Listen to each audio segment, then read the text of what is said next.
Assalamualaikum and hi. In this video today, we will learn about four things. The first is the objective of the presentation. Second is how the Environmental Quality Act protect the community. The third is weakness of the act, and the lastly is the three cases that related to the act.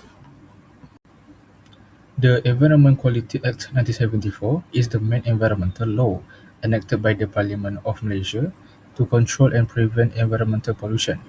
The Act aims to regulate pollution affecting air, water and land, as well as the management of scheduled wastes arising from industrial activities. From an industrial hygiene and public health perspective, environmental pollution can cause serious health problems such as respiratory disease, water contamination, and chemical exposure. Therefore, the Environment Quality Act 1974 plays an important role in protecting the community and ensuring a safer and healthier environment. In this video highlights the role of the Act, its the weakness, and selected case studies to evaluate its effectiveness in Malaysia.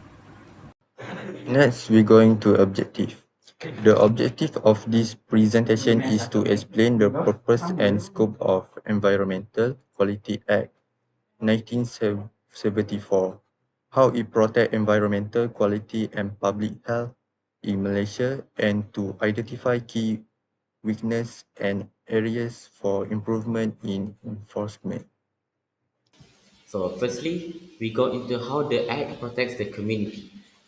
Firstly, the Environmental Quality Act 1974 protects the community by controlling pollution that can harm public health.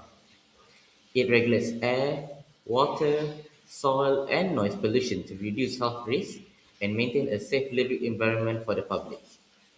Next, the Act also requires industry and activities that may affect the environment to obtain licenses and follow strict conditions, including carrying out environmental impact assessment or EIA for major projects. This helps identify and reduce environmental risks before harm occurs. And lastly, the Act allows authorities to enforce the law through inspections, penalties, and orders against polluters. By holding owners and occupiers responsible for environmental damage, the Act helps protect community well-being and ensure a cleaner environment for present and future generations. Despite the importance of the Environment Quality Act 1974, several weaknesses can be identified. Firstly, enforcement of the Act is sometimes inconsistent, which reduces its overall effectiveness in preventive environmental pollution.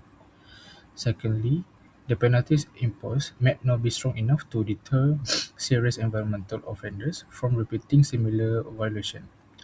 Lastly, limited manpower and resources can affect effective monitoring and enforcement activities, allowing the pollution incidents to continue.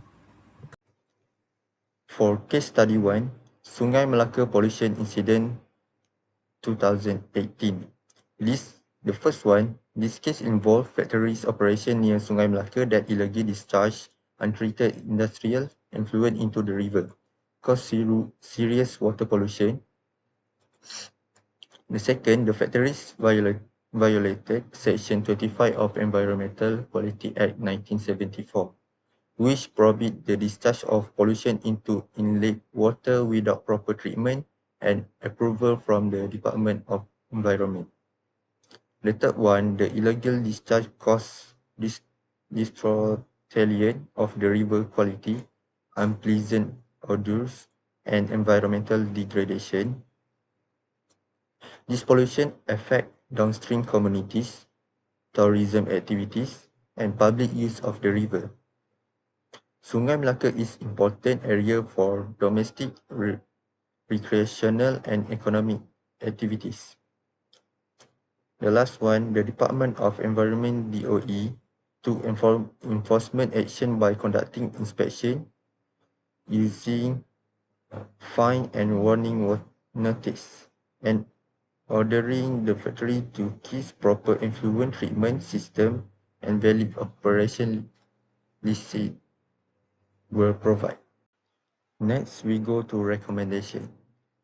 The first one is to strengthen enforcement and monitoring by DOE. How to prevent it is to impose heavier penalties, including higher fine, license suspension for repeat offender under Section 25 of the Environmental Quality Act 1974. The second point, rehabilitation of Sungai Melaka. This need to prevent by conduct river cleanup and rehabilitation to restore water quality. And the third recommendation is community and public awareness. This is because we need to establish a public complaint and reporting system to report suspicious activities that may happen. The Sungai Kim Kim pollution incident happened in 2019 when chemical waste was illegally dumped into the river by irresponsible parties.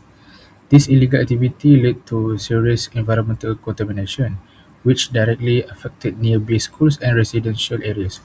As a result, many students and residents experienced health symptoms such as breathing difficulties, vomiting, and eye irritation. Due to the seriousness of the incident, enforcement action were taken under the Environment Quality Act 1974 to investigate the case and take action against those responsible. So, based on the Sungai Kim Kim pollution case, several recommendations can be proposed. Firstly, stricter enforcement under the Environment Quality Act 1974 should be taken against illegal chemical dumping. Secondly, monitoring of industrial activities near residential areas should be improved through more frequent inspection. And lastly, community reporting mechanism should be strengthened to enable early detection of pollution incidents. And for the third case study, we chose the Sungai Gong pollution incident in 2020. This case involves an illegally operating machine maintenance factory that illegally discharged untreated industrial effluent into Sungai Gong in Rawang, Selangor, resulting in serious water pollution. This factory violated Section 25 of the Environmental Quality Act 1974, which prohibits the discharge of pollutant into inland waters without proper treatment and approval. As seen in the picture above, is the Sungai Gong flood mitigation pond. This illegal discharge has caused four water treatment plants or WTP of Sungai Selangor Phase 1, 2, and 3 and Rantau Panjang to stop operating, which led to the contamination of the river, which affected downstream communities that relied on the river for daily use and water supply. So, the Department of Environment or DOE took enforcement action by fining the factory and issued a demolition of the factory in 3 days if the company did not submit a proof of the factory's operating license permit. And as seen in the picture below, MPS enforcement officers patrol in front of the factory suspected of causing Sungai Gong's pollution. Our recommendation for case study 3's incident are strengthen licensing and compliance provisions, which requires automatic suspension of operations for facilities that fail to obtain or renew EQA licenses within a strict time frame. Next is introduce stiffer penalties, which increase mandatory minimum fines and allow for administrative financial penalties tied to the scale for damage. And lastly, public reporting such as news coverage and such, which requires public disclosure of monitoring results so communities and regulators can detect anomalies way earlier. Now we are in conclusion. In conclusion, this presentation has highlighted the objective and significance of the Environmental Quality Act 1974 as a key legal framework for protecting environmental quality and public health in Malaysia. The Act plays an important role to protect the community by regulation air, water, soil and waste pollution through licensing requirement, environmental impact assessment (EIA) and enforcement by the Department of Environment (DOE). These measures help prevent environmental damage and reduce health risks to public. However, the Act has several weaknesses, including inconsistent enforcement, limited monitoring capacity, and penalties not strong enough to prevent serious offender. The case study of Sungai Melaka, Sungai Kim Kim, and Sungai Gom clearly demonstrate both the effective and limit of the Act.